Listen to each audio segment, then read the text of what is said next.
Bem-vindos a mais um vídeo do Falando por Miniaturas e hoje estamos aqui com um carro nada usual aí da coleção.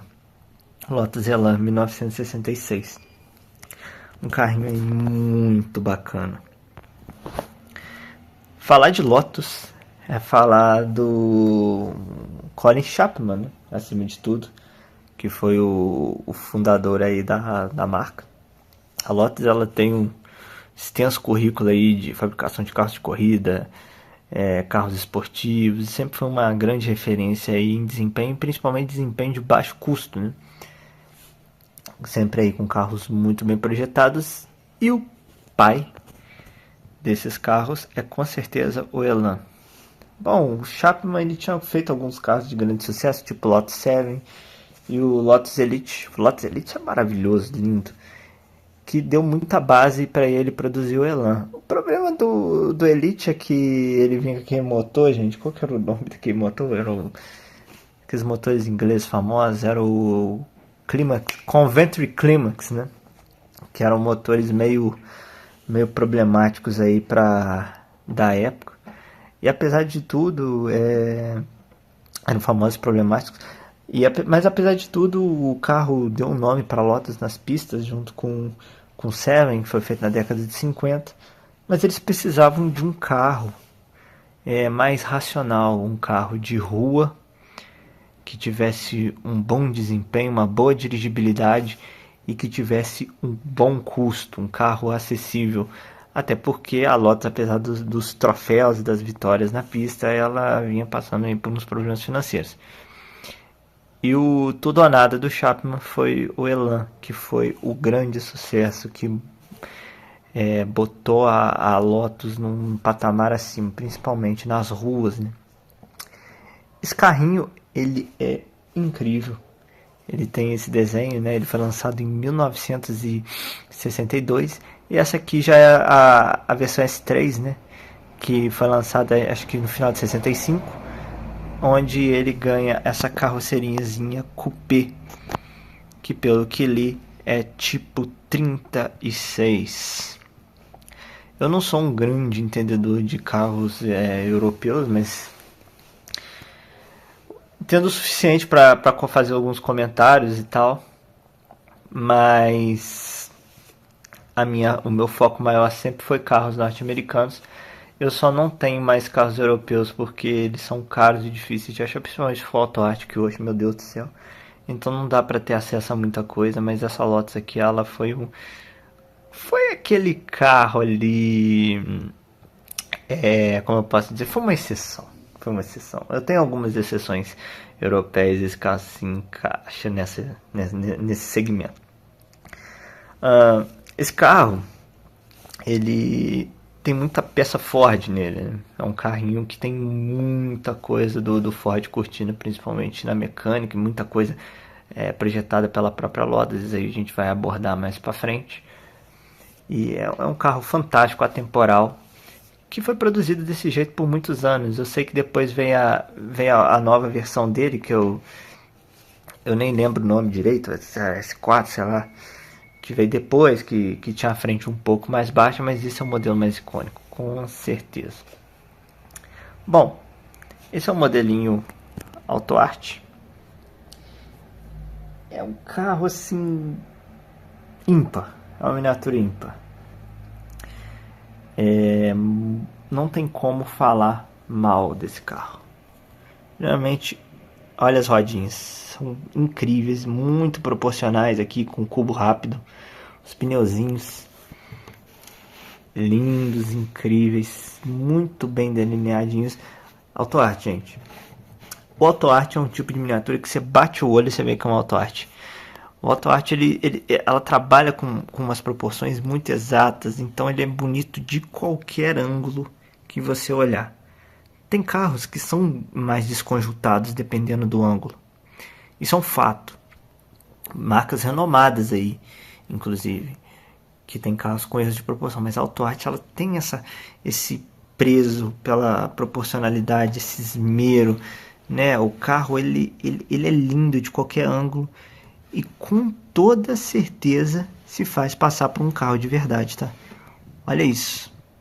É um negócio que dá muito gosto de ver e é muito diferente das outras fabricantes, de qualquer outra fabricante, porque você não vê nada de grosseiro, é tudo muito fino. Olha os detalhes das dobradiças traseiras, da antena, das rodas, né? A largura das rodas e principalmente a postura. Porque a miniatura tem, às vezes a maioria das miniaturas tem problemas de postura. Às vezes o carro é muito alto, é muito baixo, entendeu? Ou por exemplo, as rodas são muito largas. Aqui você não tem, você tem o carro na altura certíssima, né? No mesmo padrão do modelo original. Tanto que a AutoArt geralmente não tem suspensão funcional, eu acho perfeito a não ser, porque você tem essa questão de proporção. Olha como é que esse carro é acertado. Olha só, se você pegar a foto do carro real nesse mesmo ângulo, você vai ver que o paralama ele dá essa leve contornada aqui em cima da caixa de roda, roda um pouquinho para dentro ali. E se você vê isso no carro real, é desse jeito também. Então a AutoArt ela tem essa questão de ser uma miniatura bonita de cada ângulo.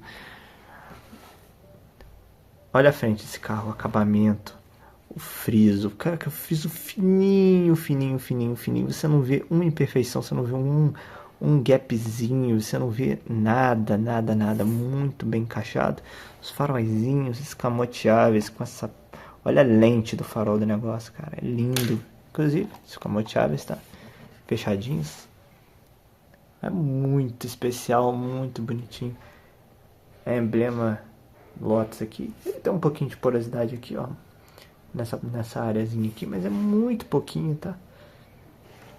É lógico, o farol, por ser escamoteável, ele tem uma folguinha maior que o resto, mas nada que desabone, não. Ele é muito bonito, olha. Acredito que até 1x1 tem essa folga aqui.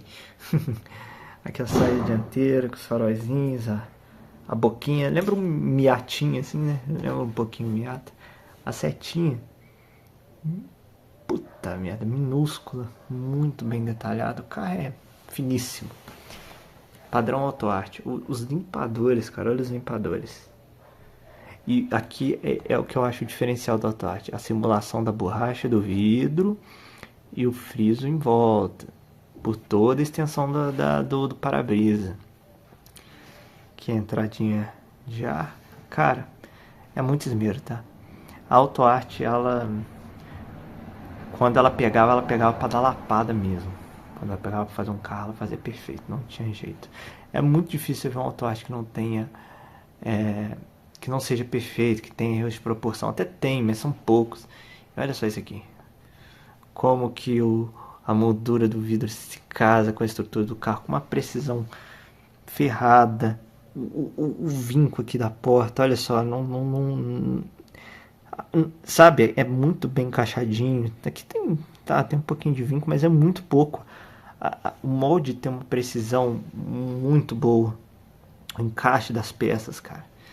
O vidro traseiro aqui também, ó, com a simulação de borracha, né, as dobradiças, o bocal do combustível, vou mostrar a dobradiça funcionando. Olha que delicadeza isso aqui.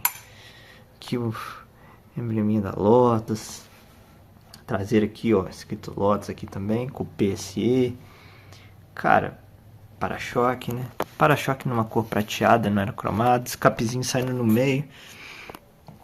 Olha o detalhamento desses faróis. Os piscas, né? Tanto a seta quanto a luz de freio.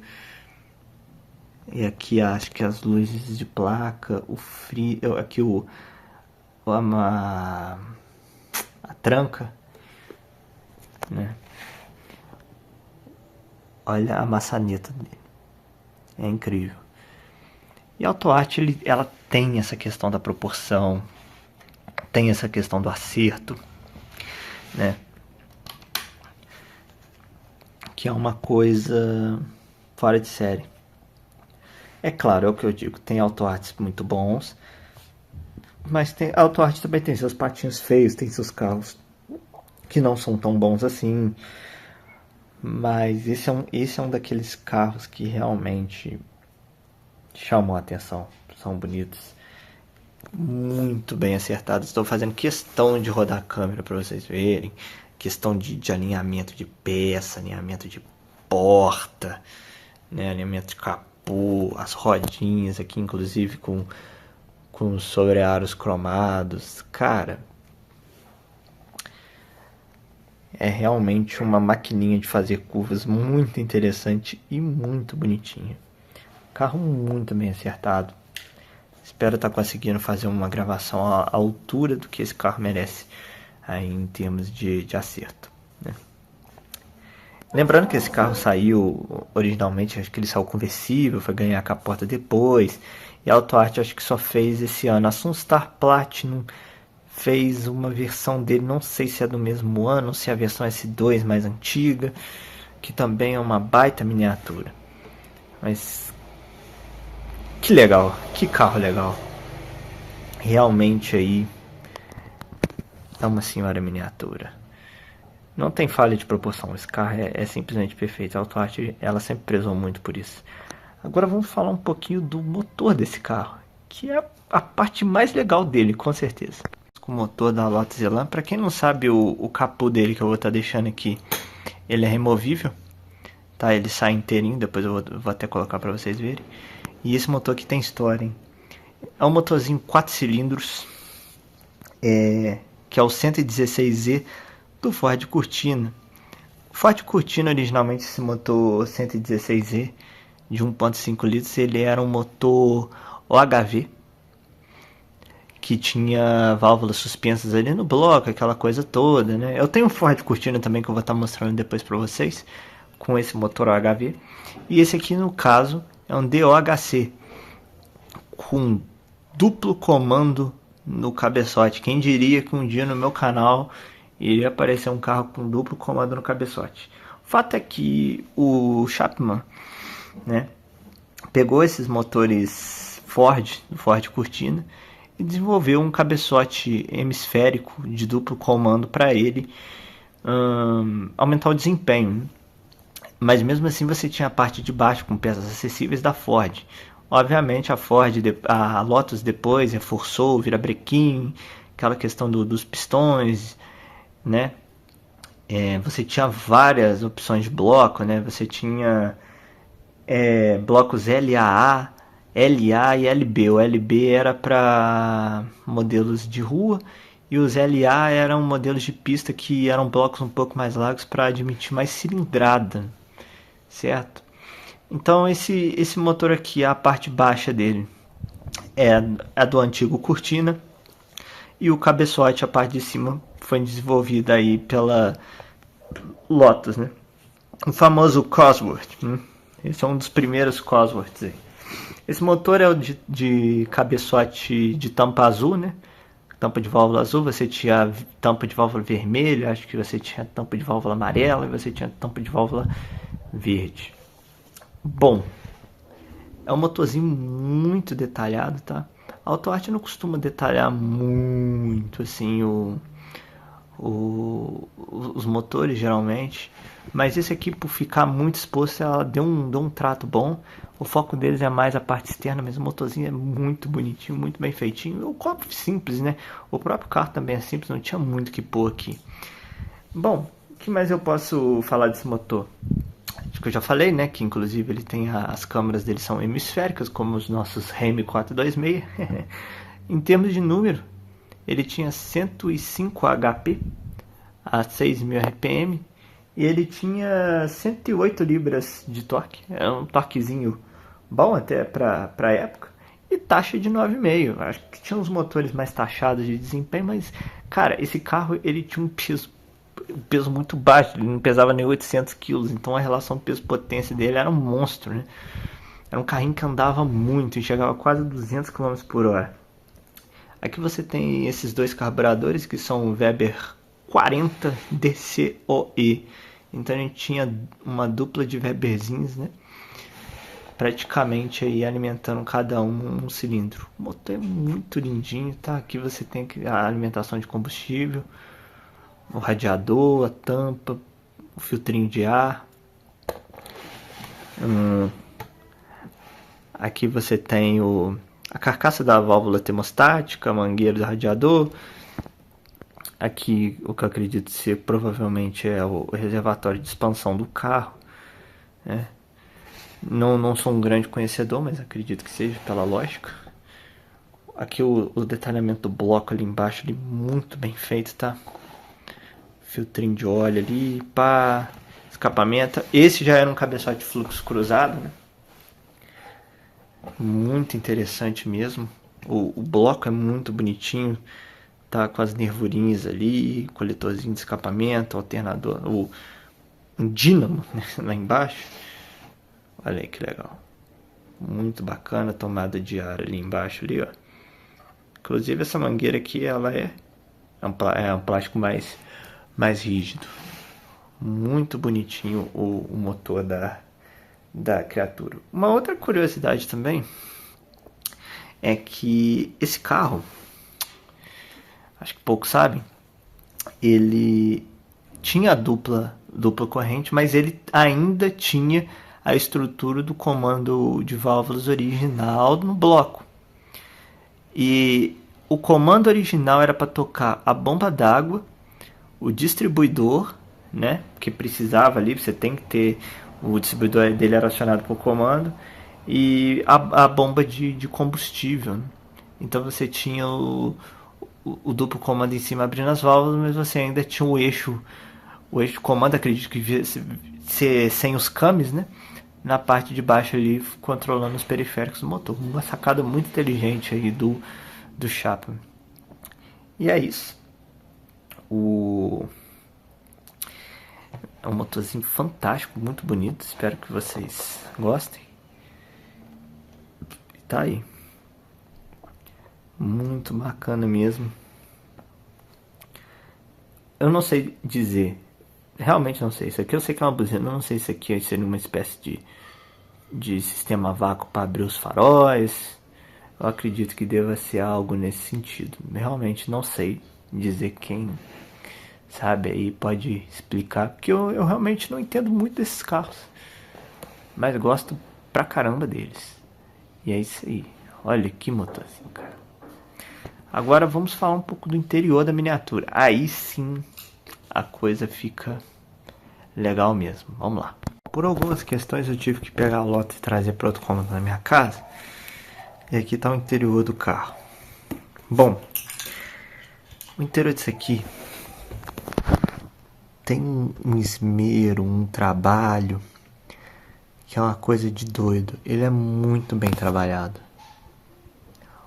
Gente, interior de auto arte, geralmente, principalmente os carros antigos, geralmente tem um trabalho de detalhamento muito superior das outras fabricantes, isso é fato.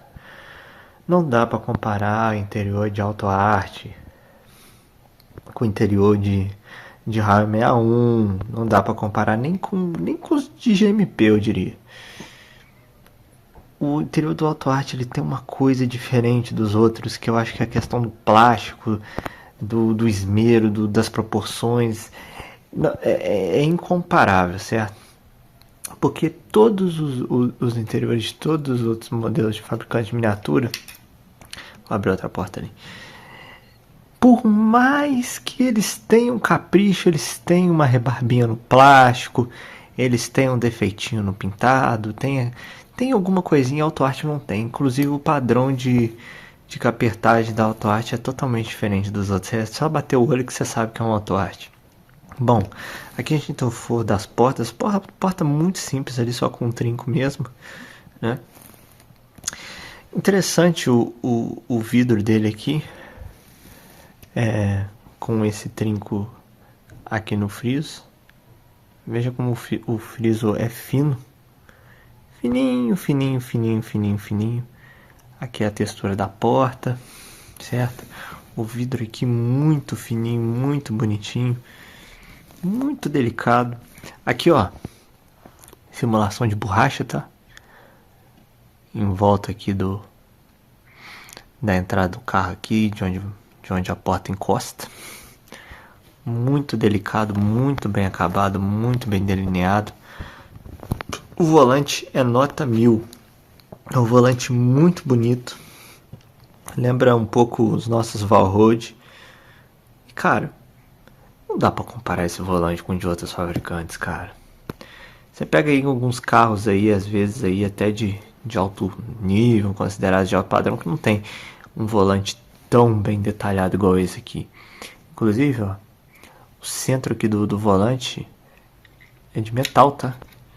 Não é plástico pintado, não. E é muito bonito. Olha a finura desse volante, cara. O painel com os frisos em volta ali do velocímetro e do contagiros e dos outros relógios de instrumentação é fantástico. Detalhamento ali em madeira, o acelerador, freio, embreagem, né, o freio de mão aqui. Cara, o banco muito bem feito, tá? Banco tipo concha, com cintozinhos de segurança, né? Olha aqui que espetáculo, console. Cara, não tem como falar mal. Não tem como botar defeito nisso. Vejam aí. A manopla de câmbio muito perfeitinho, o rádio, porta-luvas. Ah, mas não abre. Sim, esse carro não tem tanta funcionalidade igual o Ram 61 e companhia, mas tem a questão do detalhamento visual, né? O plástico de muita qualidade. Sério, esse plástico aqui, isso não parece plástico, parece tipo um. Parece um couro mesmo, é muito bonito. Um plástico muito bem feito. Não tem rebarba, é um plástico mais durinho. É o mesmo. É um plástico no mesmo tipo do chassi do carro, só que com uma textura diferente. É um muito bom plástico.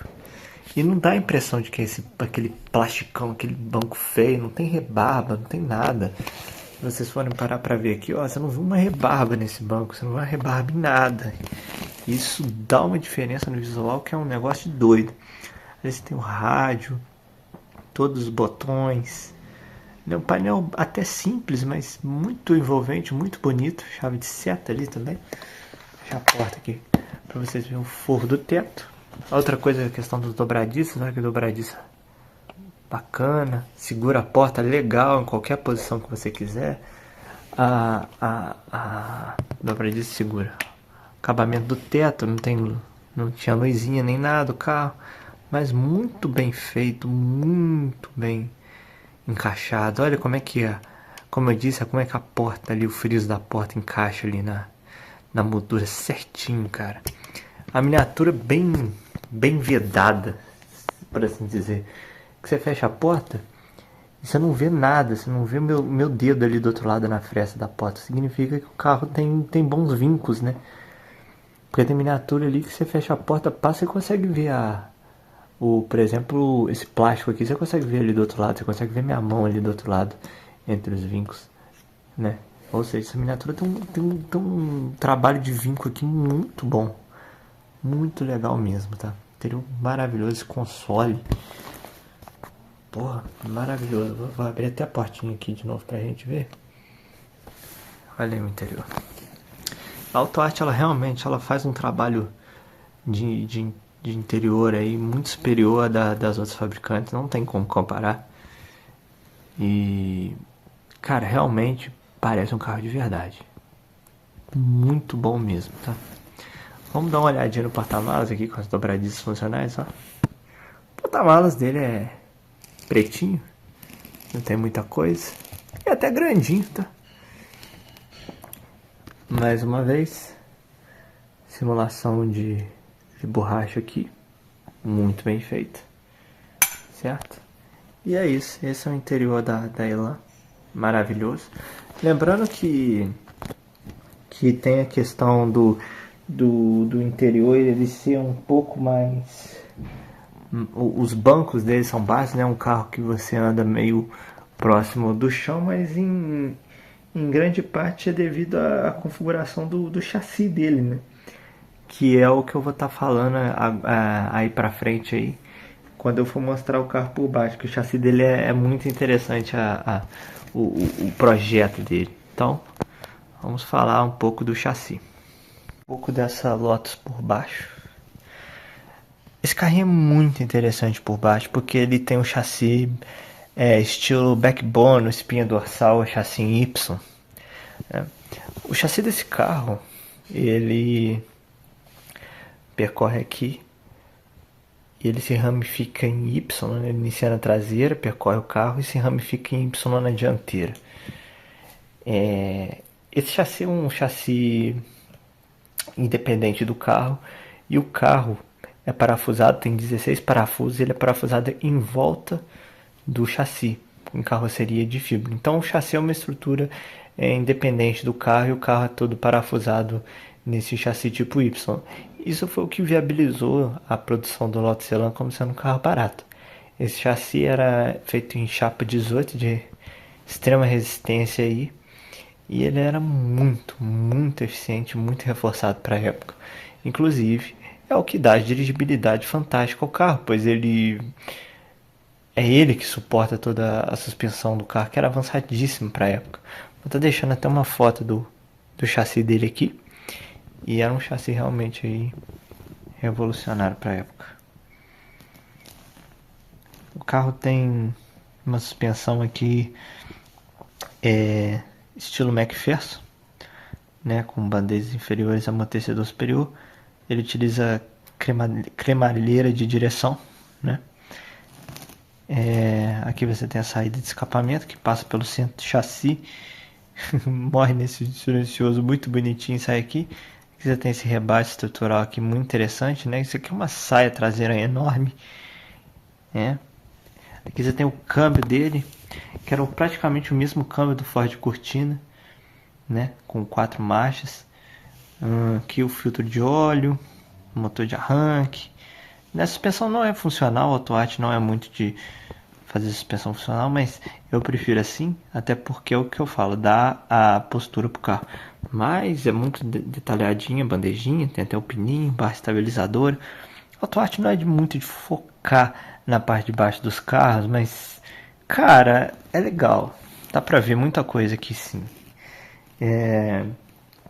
Aqui a gente tem o eixo traseiro, muito interessante, tá? Esse carro, ele tinha um eixo traseiro, o miolo, né, a coroa e o pinhão era do Ford Cortina, e a carcaça do diferencial era feita pela própria Lotus em alumínio. Vamos ver se dá pra ver o diferencial aqui, ó. Dá pra ver ele ali, ó, mais ou menos, ó, ali embaixo ali, ó.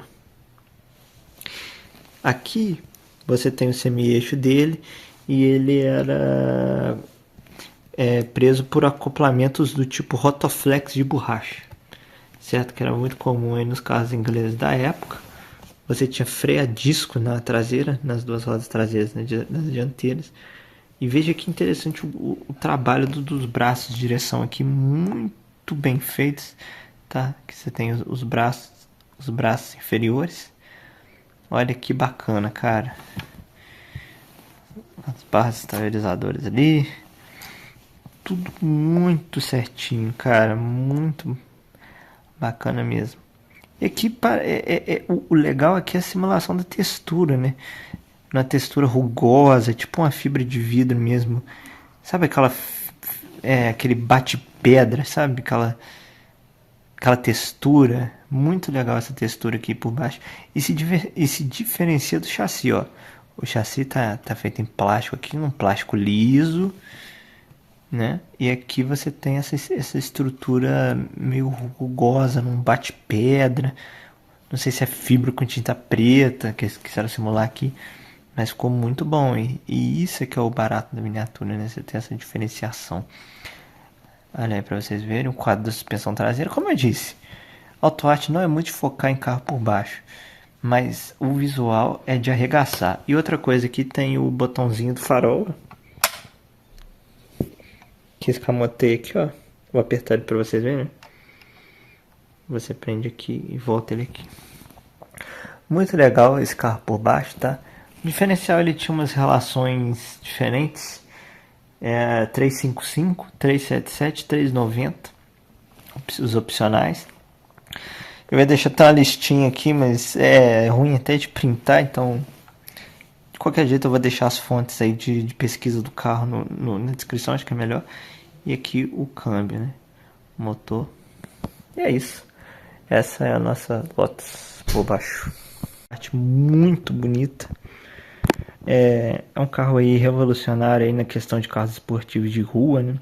Era um carro relativamente barato, vendeu bem na vida dele aí, venderam acho que 12 mil unidades aí nos anos em que foi fabricado. E elevou o patamar aí dos carros de rua e esportivos aí de custo acessível, né?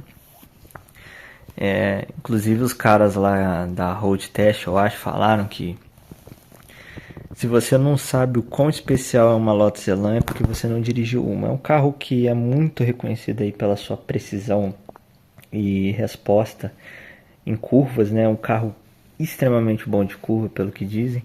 Não era o mais rápido em questão de aceleração, mas era um carro extremamente prazeroso de guiar. Todo mundo que dirige esses carros falam o quão incríveis eles eram em questão de direção. E é um carro maravilhoso, né? Muito bonito e muito pequenininho. Ele esbanja essa questão de ser um carro de um carrinho esportivo compacto. Ele é um carro realmente muito pequeno.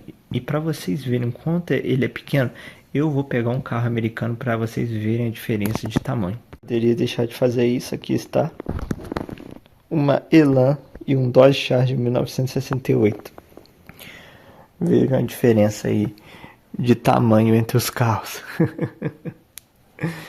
Óbvio, cada um na sua pegada, cada um no teu contexto.